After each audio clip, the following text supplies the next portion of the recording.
A estrutura do átomo.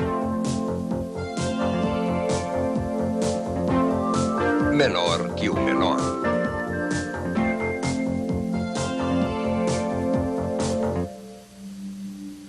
Poucos dentre os pioneiros na pesquisa do átomo estavam verdadeiramente em busca da menor de todas as coisas. No entanto, 25 séculos de curiosidade sobre a natureza básica da matéria gradualmente produziram um mosaico de ideias acadêmicas e observações que levou ao trabalho deste homem, o químico inglês John Dalton. Dalton casualmente saiu pela porta dos fundos, que o levou à sua teoria química atômica. Ele estava, na verdade, procurando uma resposta ao porquê da água absorver mais um tipo de gás do que outro. Ele julgava que quando a água absorve um gás, as partículas do gás deviam penetrar nos espaços ou poros existentes entre as partículas da água. Mas por que a água absorve mais um tipo de gás do que outro? Dalton pensou que algumas partículas de gás fossem mais leves. Portanto, relativamente poucas penetrariam entre as partículas da água. Enquanto que com outro tipo de gás, com partículas mais pesadas, maior número de partículas mergulhariam entre os poros da água. As teorias de Dalton subentendiam que a matéria era feita de partículas individuais com espaços entre elas. Dalton concluiu que os elementos da matéria consistiam de tipos característicos de partículas. As partículas ou átomos de um elemento são idênticos entre si. Os átomos são indivisíveis. Há tantos tipos de átomos quanto o número de elementos. Os átomos de um elemento não podem ser transformados em átomos de outro elemento. Os átomos em uma reação química não são nem criados nem destruídos, são apenas reorganizados. As ideias de Dalton sugeriram um meio de explicar uma observação anterior, a lei de Proust das proporções definidas. Se cada elemento é um tipo específico de átomo, então esses átomos combinados em números fixos formariam o que Dalton chamou de átomos compostos. Dalton estendeu esse pensamento à sua lei de proporções múltiplas, que descrevia como diferentes átomos compostos podem ser formados por dois elementos básicos. A fórmula mais simples possível é um átomo de cada tipo. A seguinte seria um de um tipo e dois de outro. Depois de Dalton, a marcha das descobertas acelerou-se. Michael Faraday usou a eletricidade para decompor a água em hidrogênio e oxigênio. Ele julgou que a eletricidade era a força do infinito que mantinha os compostos unidos. Faraday não concordava com as teorias de Dalton sobre os átomos. Mesmo assim, ele tinha descoberto a cola que unia os átomos de Dalton. Em outra experiência, Faraday começou com um dispositivo gerador de centelhas, ao qual ligou um tubo de vidro. Quando ele retirou parcialmente o ar do tubo, ele viu fluxos de luz rosa correndo de um terminal para outro. Com o passar dos anos, as técnicas de redução da pressão no tubo de descarga foram aperfeiçoadas.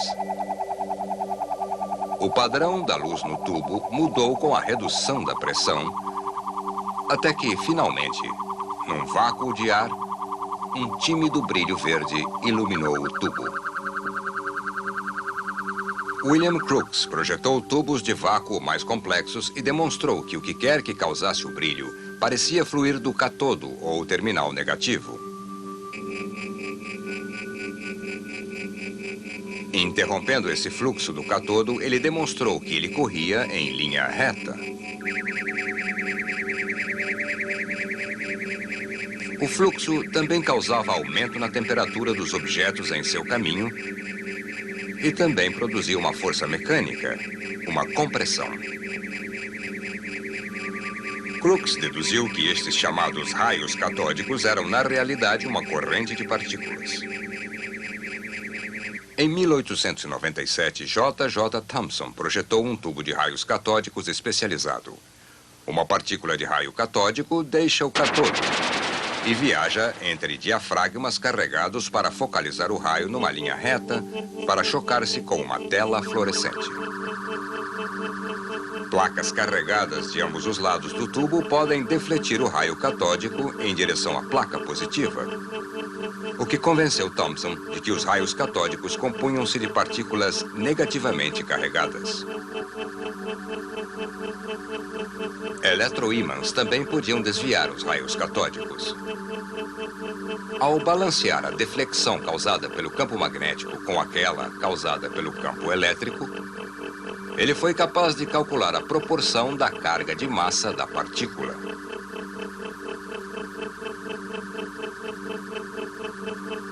Terminais catódicos feitos de metais diferentes não possuem qualquer efeito nessa proporção.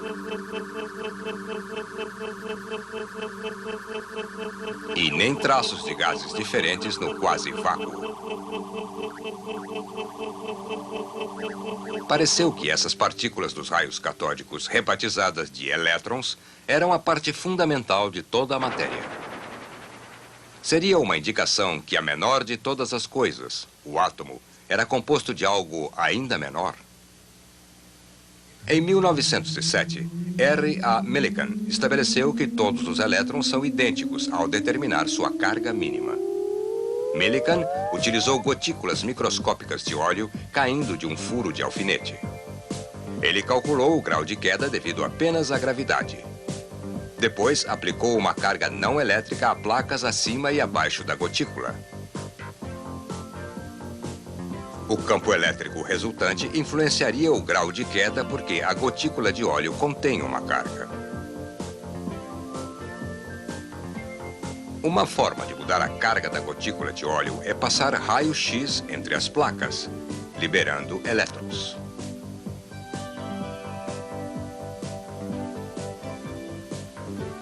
Cada vez que um elétron livre unia-se à gotícula, a carga mudava e, por sua vez, o grau de queda mudava.